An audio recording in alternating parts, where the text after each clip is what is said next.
Welcome back to another episode of Gumball Love. I'm your host, Melissa Ledger. Okay, I've been a little erratic lately with podcasts because it is wedding month. It is early July as I record this, and I get married in 3.5 weeks. So probably 2.5 weeks by the time this gets posted. So it is getting down to the wire, and I'm getting so excited. I feel very organized, which I am usually a procrastinator, but I am not a procrastinator in this case. I actually have not been a procrastinator too badly in many areas. I've been able to work on that, but it's getting very exciting. And so this message today, I've been working with clients in my VIP group coaching. I always want to say group coaching, and then it's group coaching group, but it is a group I am coaching. And then I also coach my clients one-to-one. And then sometimes if you are coaching with me one-to-one and you want to be in the group, I feel like that's the best dynamic where we work together individually. And then you can also be involved in the group dynamic. So you have community as well as one-to-one coaching. So we go in really deep, and I like to, I don't want to say move things quickly, but I like to get things accomplished. That was one thing about therapy that kind of made me a little frustrated. It was like, come on, let's get to the point. I want to understand what's going on. Let's break this down. And that's what my coaching really is like, as we break it down. We look at, okay, what are my patterns? What am I not seeing? What's going on with the current guy, the past guy? What if I'm afraid of dating? And ultimately what this message is really all about is not settling. And I'm working with a client right now, actually a couple of clients that are focused on that. It came up today because if you're coaching with me, I also have a private community in the program called Slack, where you can DM me, you can DM other members, you can DM my fiance, Ian, you can get the guy's perspective. So I like to offer you a lot of different resources so that when you're going through whatever it is you're going through, you have people you can talk to. And it's so amazing when you don't feel alone. Because, a lot of us, I used to just sit with this stuff by myself, cry by yourself, wonder what's going on. Am I crazy? And sometimes too, when you're going through something, you feel way worse than you are. I have one client where I just told her today, I'm so inspired by my clients today. I had one client today who she felt really low, but she's actually made huge progress, and it just feels that way right now. But actually just being able to show her from an outside perspective, I know it feels that way, but look at everything that's actually going on. And this is just kind of the ugly part of the end of a previous relationship, but she's already moving forward, and I don't want to compromise her. I'm being big. I don't want to compromise her confidentiality, but she was just like, okay, yeah, you're right. I am further along. And it's just those moments where you don't sit there and feel bad, because I think a lot of us are just, I still think the pandemic and everything that happened in the last 2 years, we're still in the aftershock of that. We're still coming out of it. We're still kind of like, okay, are we out of the woods, or something else going to happen? So we're all just sort of like, I feel like we're tiptoeing back into normal, and we're not really sure what that is anymore. And with that, dating and relationships, I think just everything's taking a toll on us a little bit more because we're just beat down. Everyone's a little tired. And so I think we're just maybe a little more sensitive than we normally would be. And so take all that into consideration and give yourself a little bit of extra grace. So in the spirit of not settling, I want to just call attention to one thing, and this is going to be pretty brief, but I just think sometimes there's just these little nuggets that we want to focus on. Sometimes we're grieving the loss of someone, or you're making a decision to let someone go. And so if you're at a point where you need to let someone go and you don't have the courage to do it, that's when I have girls in my group right now where it's like, I really need to let this guy go, or I don't know what to do. I'm in this spot of, I don't want to do it, but I probably should, and I need help getting through this time, and I need to be able to talk about it over and over again without judgment. So that's me. I'm your girl, because I don't know what it is about me, but I just thrive on all of the details that go into that decision. So when you come to me, I'm never like, oh my God, we talked about this last week. Like, how come you're not over this? Because I get into the nuances of, okay, what is it that you're thinking about now? What are you struggling with? What pattern can we identify in this? There's always something attached to the thing we can't let go of. And I find it so interesting. And so that's why I just feel made for this, because I want to help you see that and like turn it inside out versus this unknown that has control over you. I hope that makes sense. If you're in it, you're just like, I don't know why I can't let this go. I don't know what's going on. And a lot of times I think what it is when you hire a coach, or a therapist, they don't have the emotional attachment you do. So you get that outside perspective. So you can see it. It's like watching someone go through a maze from an aerial view. You can see where they're hitting up against a wall, where when you're in the maze yourself, you're like, I don't understand why am I turned around? And so if I can give you that bird's eye view and help you and guide you through it, I get tremendous gratification out of that, because you feel so much better when you get to the other side. That said, that is a journey kind of through that maze. And sometimes you feel stuck, and sometimes you feel like you're going in circles, and maybe you are, but I feel like there's purpose in all of it. And so I want all my clients to feel like, okay, maybe you feel like a mess. Maybe you feel like you've been with this guy too long and your family hates him, or you are keeping it a secret that you're even talking to him, or everyone thinks this guy is way in the past and they have no idea you're still thinking about him and you don't know how to get past it. So there's that aspect of it. And then there's also the aspect of when you decide that this person is not right for you, and that the grief in that moment, it's such a critical part of your growth. And I have 2 clients doing this right now. They're letting go of someone they liked, someone they love, someone that they really felt strong emotions toward, but it's not the right person. And it would be easy to allow them to stay in their life. So we've all been here, right? Where it's like, I can continue with this person. I can continue to let them text me. I can continue to see them, but then you're just hanging out. But it doesn't go anywhere.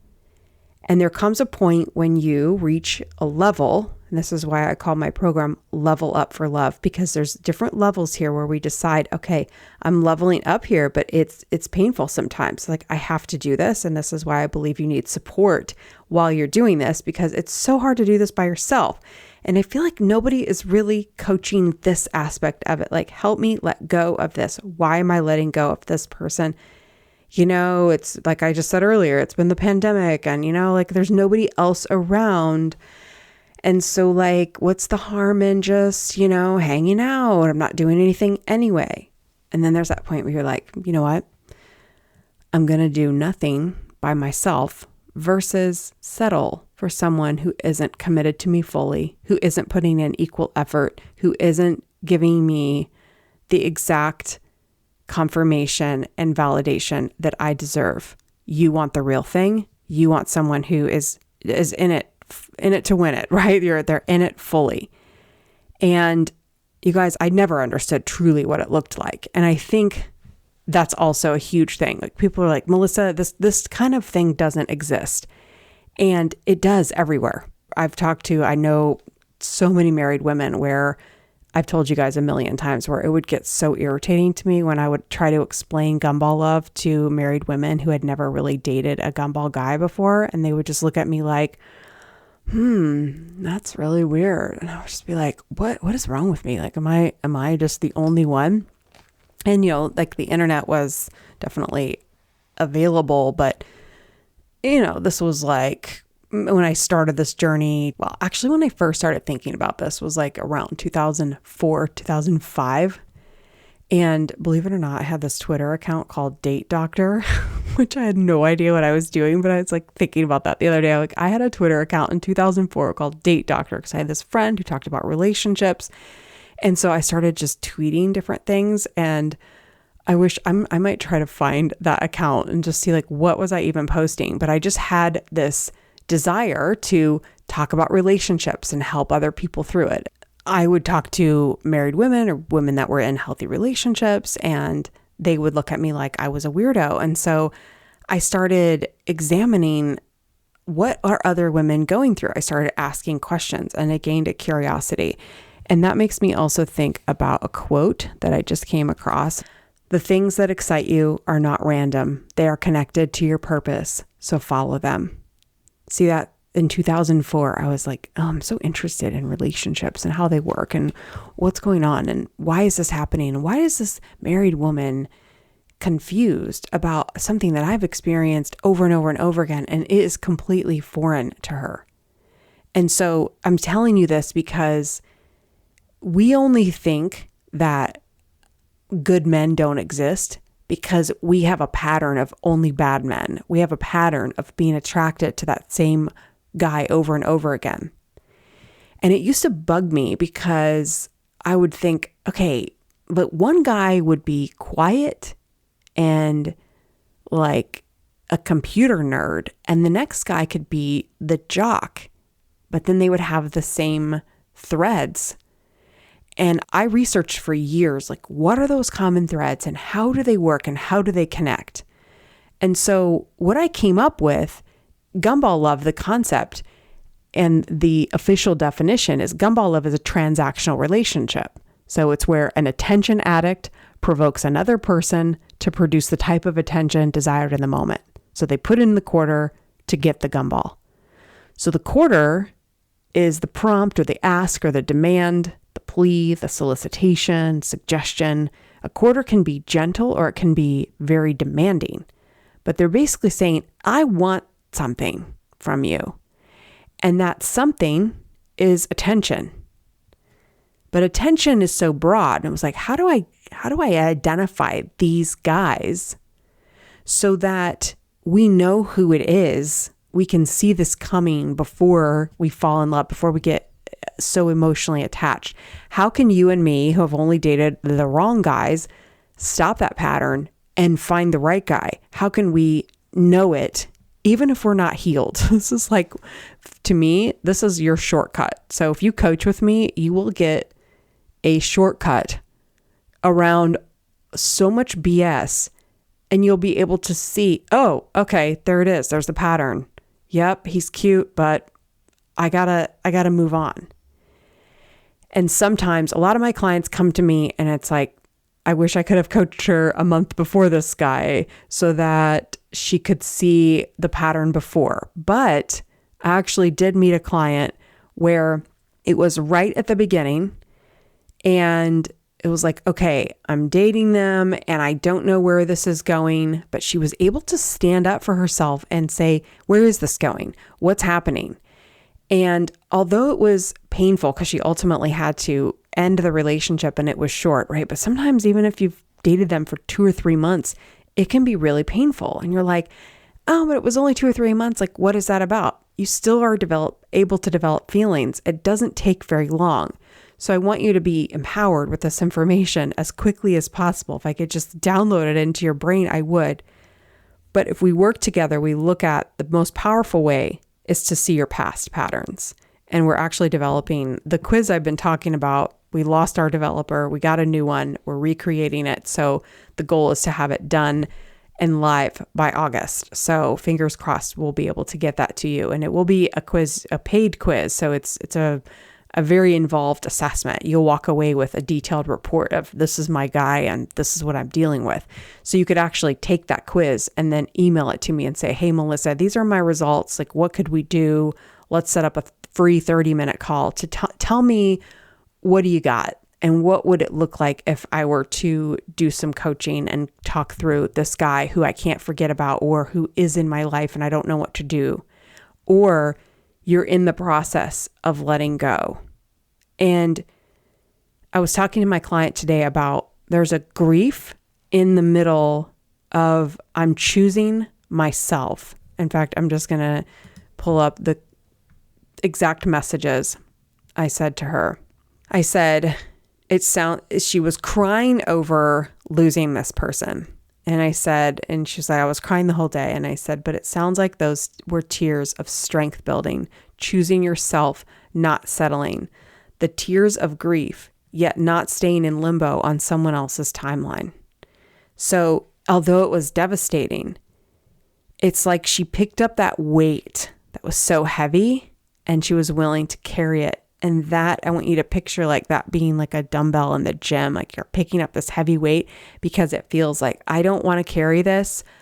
I want to just give in to this person and give them what they want and stay in limbo a little longer because that means I get to keep them in my life. But instead, she said, nope, I'm making the choice to walk away because this isn't good for me. This looks like my old pattern. And this I'm going to move on from, and I am going to push through that grief. And I'm just celebrating her so much. It just inspired me to like get my microphone out and do a podcast on this because I want to commend you. If you are in that position or you are right on the cusp of like, I really need to do this, but I'm afraid, one, get help. It's just like when people say, oh, Melissa, you're such a great dancer. I cannot dance at all. And I always say, well, have you ever had lessons? And they're like, no. And I was like, oh yeah, I couldn't dance either until I took lessons from a professional. If you could see my first lesson, you would be like, oh yeah, you could not dance at all. My old dance teacher would say you look like a sack of potatoes with legs because we often don't move our arms very well when we're first dancing. So we're just focused on the steps. We don't know what we're doing, right? And so it's the same thing with learning how to navigate all of these things. If you hire somebody that's a coach, I do this every day with women. I'm constantly managing clients and working through issues. And I've just had years and years and years of going through all of these different various situations, although every single person is different, right? So this is what I thrive on too, is that your story is going to be different than someone else's story. And so that's what just keeps it exciting for me. At the same time, there are patterns, and I just geek out on helping you see this is the pattern. This is what's repeating. And this is where you can take control and say, okay, although I'm grieving over this pattern does not lead to the kind of love that I want, the kind of love that I deserve, the kind of commitment that I need for a long-term relationship or a marriage. That's the ultimate goal. My slogan is stop the cycle, discover your worth, find true love.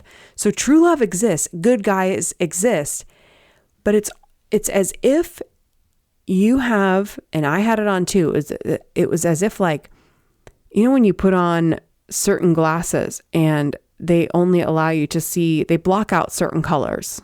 So you can only see certain colors through different lenses. And it's as if I will take a lens and pop it into your frame and you'll be like, oh, I see all the colors now. I was only seeing 3 colors before. Now I see 8 colors or all the colors. You know what I'm saying? It's like lights will go on. You go, oh, I never saw this before.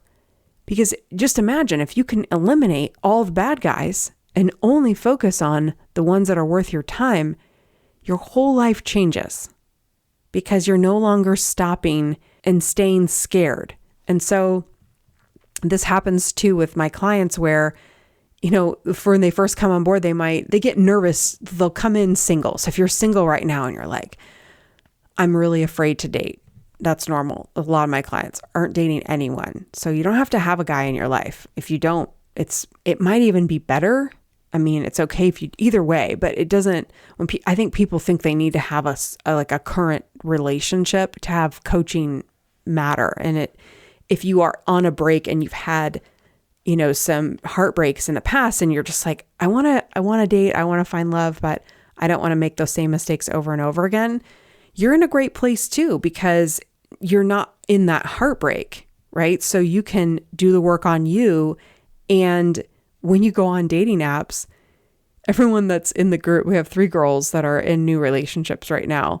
And everyone that goes on dating apps, they think it's going to be scarier than it really is. And I'll tell them, you're stronger than you think. Because once you've done some coaching, we identify the patterns and you get really good at picking them out. All of a sudden you're like, everyone's like, oh, they're all gumball guys. Like, no, you can just see it now. So now it's super obvious.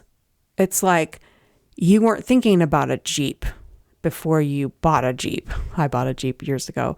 And then it felt like, I swear to you guys, I felt like everyone had a Jeep. And I know a lot more people bought Jeeps, but it was like, oh my gosh, Jeeps are everywhere. And I just noticed them because I was tuned in to noticing them. And it's a common example. People use this a lot, but it's so powerful because we don't notice what we don't notice.